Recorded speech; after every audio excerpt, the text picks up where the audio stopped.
But when I talk with people who are interested in the venture business and they say, well, what's a good path to VC? And first of all, I always say there is no really good path to VC. There isn't. And the really troubling part is that to be a good venture capitalist in some ways, you need to be a good technologist. You have to understand technology, underlying technology, and how things are moving.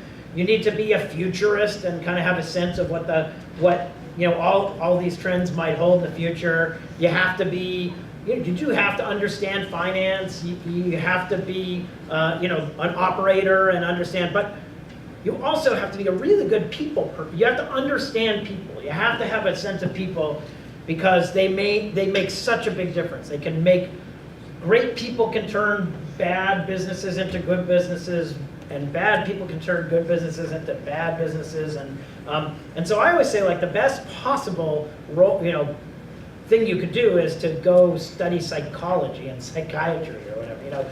Understanding people. And so this question of how do you find great people is such a tricky one, right? And I think that it's so affected by our own biases, right? We want to work with people we like, and yet are people we like really the right people for our business? And the answer to a certain degree, I have to say, is yes. In the end, every company has a very clear and specific culture, and if it doesn't, something has gone wrong.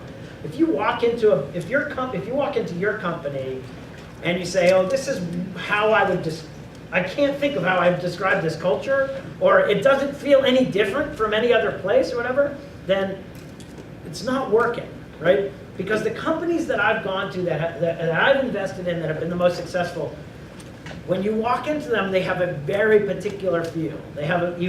When you meet someone, you go, oh, this person would be great for Bill.com because I know that this person is like that group of people or whatever.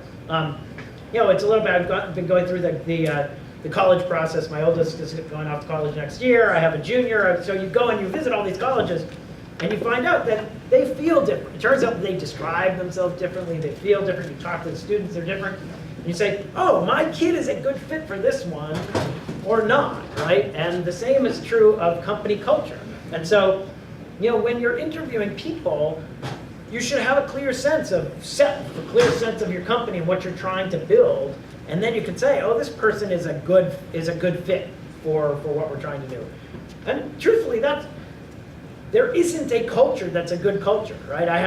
There are hyper-aggressive cultures that have been wonderfully successful. There are very laid-back, thoughtful cultures that have been successful. They're all, there's everything in between.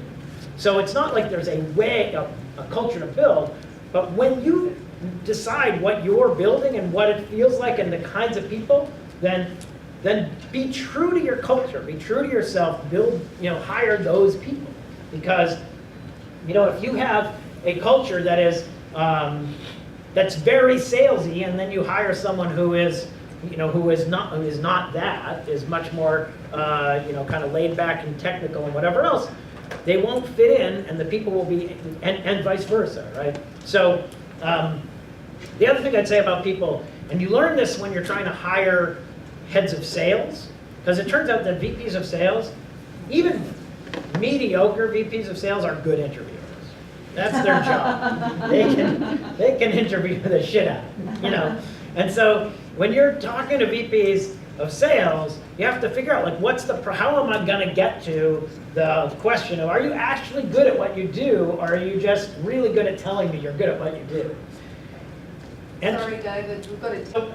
So from a hiring standpoint, the best thing to do, and this is true of venture investing, and this is true of hiring people, this is true of when you go out and raise money, I always say the same thing, which is, it's not a one-way thing. You should do the work to find out who's coming on your board, because at the end of the day, if it goes well, I've been on the Splunk board now for 9 years. Renee Lacerte, the founder of Bill.com, was the founder of PayCycle. I funded PayCycle in 2001 or 2, which means Renee and I have now been together for 11 years. I just had my 19th anniversary with my wife and my 11th anniversary with Renee Lacerte. And that ratio is going to keep getting smaller. That's Renee and I continue to be in love. So the best thing you can do without a question is talk to people who work with them. Talk to, and ideally people you know who've worked with them in the past, and find out what people are like, and find out how they behave, and find out how they'll behave in circumstances that, that you will likely encounter. Because there's no better understanding of how people will behave than how they've behaved in the past. It's not like they can't change a little, but they won't change a lot.